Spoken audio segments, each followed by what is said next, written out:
ఎవరు సీఎం అయితే బాగుందని మీకు అనిపిస్తుంది? చంద్రబాబు నాయుడు అండి. బాబు గారు తీసుకొచ్చిన 3 కంపెనీలు టీసీఎస్ మళ్ళా హెచ్సి మన నాకైతే అంత ఐడియా లేదండి. కంపెనీల మీద ఐడియా లేదు. కంపెనీ నేమ్ ఐడియా లేదు. అంటే ఇప్పుడు చంద్రబాబు గారు బాబు వస్తే ఇంటికి ఒక జాబ్ ఇస్తానని చెప్పి అంతకుముందు చెప్పడం జరిగింది. ఓకే, మరి అది నెరవేర్చలేదు కదా, అందుకే కదా ఓడిపోయింది. ఓకే, దాని మీద మీ అభిప్రాయం? అంటే ఇప్పుడు వస్తే చేస్తారంటారా? ఇన్హెరెంట్ గా టాలెంట్ ఉండాలి కదండి జాబ్ రావాలంటే. ఇప్పుడు మీరున్నారు, మీ ఇంట్లో మీరు ఏపీ అనుకోండి, మీకు కూడా జాబ్ రాలేదు కదా. అంటే మీకు టాలెంట్ బట్టి జాబ్ వస్తుంది తప్ప ఇంటికో జాబ్ అనేది అలా కాదు కదండి. అంటే ఇప్పుడు ఇంట్లో 2-3 కూడా రావచ్చు కదండి. మా ఫ్రెండ్ ఉన్నాడు, వాళ్ళ ఫ్రెండ్ ఇంట్లో ముగ్గురు బ్రదర్స్, ముగ్గురు పోలీస్ జాబ్ లో వచ్చాయి.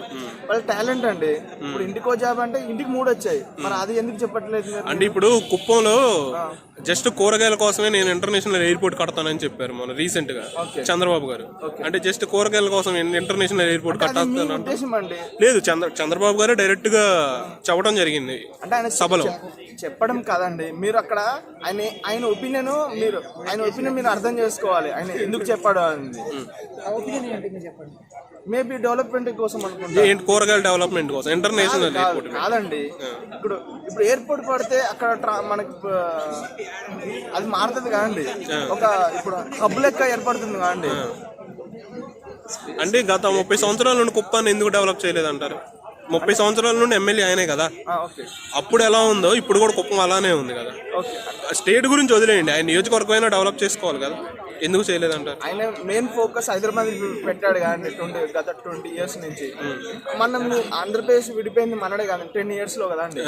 ఆయన ఏంది తన ప్రేయర్ లో జస్ట్ అమరావతి మీద ఫోకస్ పెట్టాడు, మిగతా మీద ఫోకస్ పెట్టలేదు కానీ.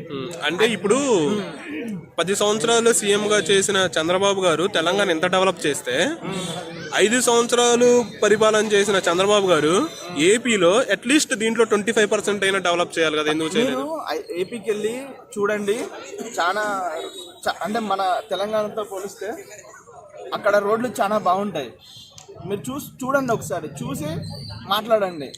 రోడ్లు అనేది చంద్రబాబు గారు వేసేది కాదండి, అది మోడీ వేసేది.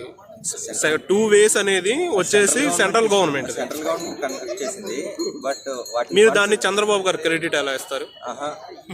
మోడీకి రావాల్సిన క్రెడిట్ చేసింది, కానీ ఆ ఫండ్స్ తీసుకురావడంలో వీళ్ళ కృషి ఉంటుంది కదా. ఫండ్స్ ఏంటండి, బిల్లు పెడితే ఇచ్చేస్తారు, మీరు బిల్లు పెట్టినా ఇచ్చేస్తారు సీఎం. ఏ స్టేట్ లో అలా జరగలేదు కదా. లేదండి, ఇప్పుడు తెలంగాణలో ఉంది.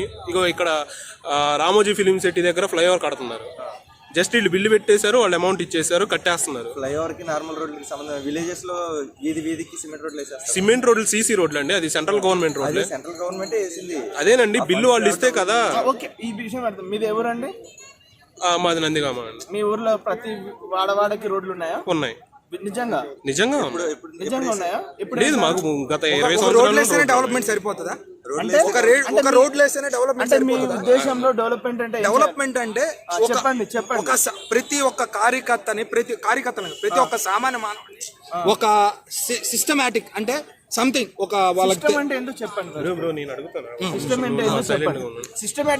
సిస్టమాటిక్ అంటే అవినీతి అనేది ఉండకూడదు.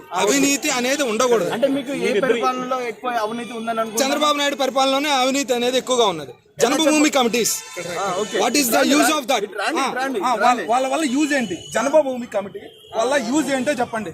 What is the use of them? వాళ్ళని ఎందుకు నియమించారు? మీరు అప్పుడు పెట్టినప్పుడు మీరేం చేశారు? పెట్టినప్పుడు మాట్లాడాం కదా, జన్మభూమి కమిటీలు వల్ల మాకు ఇట్లా జరుగుతుంది అంటే మీరు నష్టపోయారా? అవును, నష్టపోయాను. ఈవెన్ ఎలా చెప్పండి. మా తాతగారికి పెన్షన్ రావాలండి. నేను వైసీపీ ప్రభుత్వం.